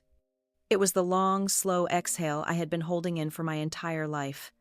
That night, I did not sleep. Mia and I took a crowbar and a bottle of cheap champagne up to the roof. We pried open the boarded-up access door to the raw attic space. The air was cold, smelling of rain and pigeon droppings. The wind howled through the broken, boarded-up windows. It was a wreck, a glorious, beautiful wreck. We walked through the vast, dark space, our footsteps echoing on the plywood subfloor. We reached the far wall, the one that would one day be all glass. We looked out. The city of Chicago was a sea of lights at our feet. The lake, Lake Michigan, was a vast black breathing thing in the darkness. The wind did not just howl, it sang. It whipped around us, and it sounded in the dark like the crisp, clean sound of a new ream of paper being opened, a blank page. Mia raised the bottle. "To the queen of the castle," she said. "It is not a castle," I said, looking out at the city. I thought of the river bottle chandelier, the charred pew, the constellation of broken glass, the light I had been chasing. "It is a lighthouse," I said. "It is the second light penthouse." We drank from the bottle. The champagne was terrible, and it was the best thing I had ever tasted. I went to see Sylvia the next day. I found her in the workshop, which was rare. "You won," she said. It was not a question. "I won," I confirmed. She nodded. "Good. Now it will be harder." She reached into her pocket. She was not holding a contract or a check. She was holding a small, single piece of glass. It was sea glass, a deep cobalt blue, worn smooth by decades in the water. "I found this on the shore at Montrose when I first came to this city," she said. "I have had it for 30 years. It was my first reclaimed material, my first reminder." She pressed it into my palm. It was cool and smooth. "You are building your cloud of glass," she said. "I think you are missing one piece." She closed my fingers over it. "This is your final piece, Eliza. Do not come back." It was not a firing. It was a graduation. I held the glass. "Thank you, Sylvia." "Do not thank me," she said, turning back to her work. "You did the work. Now go build your house in the sky." The 6 months of construction were not a renovation. They were an excavation. I was not building a penthouse. I was unearthing a sky. The raw leaking attic was a tomb, and my work was to resurrect it. My team, now grown to 6, moved in. And we did not just manage contractors. We were the contractors. We were the builders. We pulled up the rotted plywood subfloor and found the original massive steel beams that held the building up. They were pitted and dark, but structurally perfect. Instead of hiding them behind drywall, I had them sandblasted, exposing the raw, industrial, uncut steel, and then we sealed them, leaving them to crisscross the ceiling, a testament to the building's honest, unadorned strength. We did not import wood. I sourced the flooring from a demolished 19th-century tannery in Wisconsin. We laid the reclaimed wide plank white oak ourselves, each board bearing the scars and stories of 100 years, the nail holes, the water stains, the dark swirling grain. We sanded them just enough to make them smooth, but not enough to erase their memory. To walk on them was to walk on history. We ripped out the tiny broken dormer windows. In their place, we cut massive skylights, angling them to catch the morning sun in the east and the setting sun in the west. We did not just invite the light in, we carved a river for it to flow through. The walls were the most important part. No paint. I had my team hand trowel every single wall with a fine white lime-based plaster. It was a soft, chalky, living finish. It was not a sterile, perfect white. It was a white that changed with the day. It was blue in the morning, golden in the afternoon, and a soft lavender gray at twilight. The walls were a canvas, and the light was the paint. I had designed the interior with almost no right angles, the pathways, the hallways, the slow, gentle curve from the living area to the studio. They were not designed by me. They were designed by the sun. I had spent a week in the raw space, just tracing the path of the sunlight on the floor with chalk, marking its journey from dawn until dusk. My design simply followed that path. The entire penthouse was a slow, graceful inhalation. an orbit around the light. There were no sharp corners to interrupt the flow. There were no bragging angles, no look-at-me architectural tricks. The space was designed to make you exhale. In the very center of the penthouse, where the gabled roof was highest, there was no furniture. There was just life. I had spent 3 months in a pottery class. My hands, so used to steel and wood, now learning the language of clay, I had built by hand a massive, imperfect terracotta pot. It was a massive, imperfect terracotta pot the size of a small car. In it, we planted a 12-foot-tall olive tree. It was a living memory. It was my promise of peace, reaching its branches up to the skylight, its leaves a soft, silvery green against the raw, exposed steel. The main living room was a cathedral. The entire north-facing wall, the one I had first seen with Mia, was now gone. In its place, a single 20-foot-tall sheet of glass. It was not a window, it was a disappearance. It erased the boundary between inside and out, and floating in the center of the 2-story space was my constellation, my cloud of light. My team had spent a month assembling it. Thousands of pieces of broken, reclaimed, shattered glass, each one painstakingly suspended on a near-invisible filament. The blue sea glass Sylvia had given me was in the very center, a tiny dark blue heart. By day, it was a soft, abstract cloud, the light from the skylights refracting through it, casting 1,000 tiny watery rainbows on the white plaster walls. But at night, when the city lights came on, it was something else. It reflected the skyline, the endless twinkling lights of the city, and the dark, shimmering surface of the lake, until it looked like a cluster of fallen stars gathered and held safely right in my living room. My studio was not a separate room. It was not an office. It was a continuation. It was a vast open space at the west end of the penthouse, separated from the living area only by the olive tree. My desk did not face a wall. It faced the view, the city, the future. The desk itself was a single 20-foot-long beam of steel I had salvaged from a demolished train warehouse laid across 2 simple raw concrete blocks. It was a place to work, to create, to build. It was not a place to hide. I did not hide my history. I curated it. The main hallway, the one that curved with the sun's path, was a gallery. I had recreated my Rooms That Remember exhibit, but this time, it was permanent. It was my story. A QR code was etched into the oak of my dining table. When you scanned it, you heard the audio file. This was once a warehouse door. Now it is a place to gather. A code on the copper light fixture over the kitchen island. These were once discarded pipes. Now they are a chandelier. It was a house that was not afraid of the truth. It was a house built on the foundation of its own, acknowledged past. And then there was the balcony. It was deep, cut into the roofline, facing east. It was sheltered from the wind, and on it I had placed a single object, a simple, elegant, minimalist armchair. I had sketched it in my book 100 times.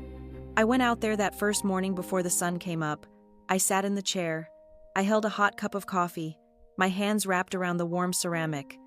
And I watched the black of the lake turn to gray, then to a deep royal blue.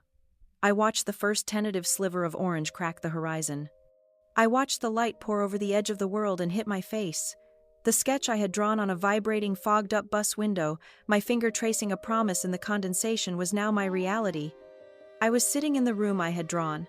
I was facing the sunrise. Priya insisted on the final formal appraisal. "Not for the bank," she said, "but for the file, for the authentication." The appraiser, a man in a crisp suit who had clearly valued hundreds of sterile beige high-rises, walked through the space. He did not speak. He just touched things. He ran his hand over the white plaster. He looked up at the steel beams. He stood in front of the glass cloud for a full 5 minutes. He left, still quiet. The report arrived 2 days later. The final post-completion independent valuation, $10 million. I pinned the report to my board in the studio. It was not a trophy. It was not a boast. It was a receipt. It was the documented, authenticated proof. It was the number that validated the work, the pain, the risk. It was the number that would in the final confrontation be my armor and my sword. I was home. But a home is not just a fortress. It is also a lighthouse, It must be seen. I decided to open it. I sent out invitations, not for a party, but for an exhibit, a 2-night private installation titled Home on My Side of the River. The guest list was small. Sylvia, Silas Croft, the sculptor, who I arranged to have driven from his home, Arthur Middleton, and the Lakeshore Board, my team, the editors who had written about me, the clients who had believed in me. And then I sent 3 more, 3 simple cream-colored cards sent by registered mail to an address in Charleston. The invitations were for Harrison and mother's name, Beaumont, and for Caroline Beaumont. At the bottom of the card, I had written a single line: "The door is open. There are no expectations." I did not need them to come, but I needed them to know they were invited. I needed them to know that I was not afraid. The TEDx talk in the 6 months of construction had taken on a life of its own. It had passed 20 million views. The line, "You do not need an invitation to build your own table," had become a mantra. The day before the exhibit, I had a stonemason come to the penthouse at the very entrance, the threshold, the single wide plank of oak you first stepped on when you entered. I had him carve the words, not big, not loud, just a simple, elegant script cut into the wood, a permanent reminder right where your feet landed. You do not need an invitation. My legacy was not just the penthouse. It was not just the business. It was the permission. The night of the exhibit, as the first guests arrived, I made an announcement. I stood next to the olive tree and I announced the formation of the Room of One's Own Chicago Scholarship, funded entirely by the profits from the Alchemist Hotel project. It was a full ride. 4-year scholarship, not for the students with the best grades, but for the young person, the young artist, designer, or creator who had been overlooked, the one who had been told they were invisible, the one who had been designing in the margins. "This," I said, "is not a handout, it is a key. It is the second light I was given, and now it is my honor to pass it on." I looked around the room at the light, at the people, at the home I had built. The fight was over, the work was done. Now all that was left was to open the door and see who walked in. The night of the opening was clear and cold, the Chicago air so sharp it felt like polished glass. The penthouse was not crowded, but it was full. It was full of the people who mattered. The media was there, but they were kept to the edges, their cameras flashing, but their usual aggressive hum muted by the space itself. The cloud of light was doing its work, casting a soft, refracted, dreamlike glow over everyone. The editors, the investors, the hotel executives, Sylvia, Silas Croft in his wheelchair, all mingling, all speaking in hushed tones. They were not at a party, they were in a cathedral. My team and I stood by the olive tree watching. We were not hosts, we were observers. The space was the host. It was doing all the talking. And then I saw them. They did not make an entrance. They slipped in as if from a side door, though there was none. My parents, my father looked smaller. In his impeccably tailored suit, standing in a room built of steel and resurrected wood, he looked thin, insubstantial. My mother was clutching his arm, her eyes wide, darting from the exposed beams to the skyline, her social armor completely useless against a design that was this honest. They were not the center of this room. They were not even a major feature. They were 2 small figures standing awkwardly by the wall on the wrong side of the river. They stood on the edge of the crowd, hesitant, out of place, watching a world they did not build and could not control. 10 minutes later, Caroline arrived. She came alone. She was not the glittering, spotlight-stealing girl from the garden party. She wore a simple dark dress. Her hair was pulled back. She had no makeup on. She looked pale and tired. And for the first time in her life, she looked her age. She did not look for my parents. She just stood. She stood near the entrance, her back to the wall, and she just watched. She watched the people. She watched the light. Priya Singh found me by the terrace door. She was as always smiling and she was carrying a simple manila envelope. "Eliza," she said, her voice warm, "this came by messenger this morning. I thought you might want it tonight." She handed it to me. It was heavy. "The meeting," I whispered. "The meeting," she confirmed, "was very productive." It seems your family and their partners had a sudden, profound desire to avoid litigation, especially in light of your recent visibility. They were cooperative. I opened the flap. I did not take it out all the way, just enough to see the contents. It was not a check. It was a bank confirmation, a wire transfer, the full amount of the original trust, plus interest, plus a significant additional sum for emotional and professional damages. And underneath it, there was a letter on heavy cream-colored cardstock, not from my father, not from Palmetto Crest. It was from the bank, from the trust managers. It was a formal, legal, bloodless acknowledgement of a procedural error in disbursement and a breach of fiduciary protocol. It was the admission. It was the white flag. It was the silent, terrified, corporate surrender. My fortress had held. They had looked up at the walls, and they had not even tried to climb. They had just laid their weapons at the gate. I looked at the paper, the number, the victory. I thought about walking to the small, discreet sound system. I thought about plugging in a microphone. I thought about stopping the music. I thought about reading the letter out loud, about holding up the bank confirmation, about showing the entire world the proof of their theft, the scale of my victory. I could have. I had earned the right. The old me, the girl in the garden, would have craved that moment of public vindication, but I was not her. I was the woman who had built this room. I slid the papers back into the envelope. I walked to the wall where I had hung the simple $2 photograph I had bought at the flea market. The black and white photo of the unknown woman smiling at the sea. At peace, I had framed it in a simple, reclaimed wood frame. I had called it the second light. I took the manila envelope, and I tucked it quietly behind the photograph. The proof was there. The truth was there. But it no longer needed a spotlight. It was just ballast. It was the old, heavy anchor that I was now leaving on the ocean floor, so my ship could finally fully sail. I turned, and my mother was standing there. Her face was a ruin of confused, conflicting emotions. "Eliza," she whispered. Her hand was fluttering at her throat. This house, it is..." She was searching for a word. It is a house," I said, my voice gentle. "We, your father and I, we are very proud." I looked at her, at this woman, who had told me to be polite, to not make a fuss. I looked for the lie. It was there, of course, but there was something else, too. A genuine, terrifying, profound confusion. She was proud. She was also terrified. She was in awe. She was irrelevant. She was all of it. I did not hug her. I did not perform the easy false reconciliation. I just nodded once. A simple, clean acknowledgement. "I am glad you came," I said, and I meant it. I left her standing there and walked toward the center of the room. Caroline was standing in front of the cloud of light. She was staring up at it, her head tilted, watching the way the city lights reflected in the thousands of broken pieces. She was watching the single cobalt blue heart Sylvia had given me. She did not turn when I walked up. She just spoke to the glass. "Did you really see me?" she asked. Her voice was so quiet, so raw, I could barely hear it.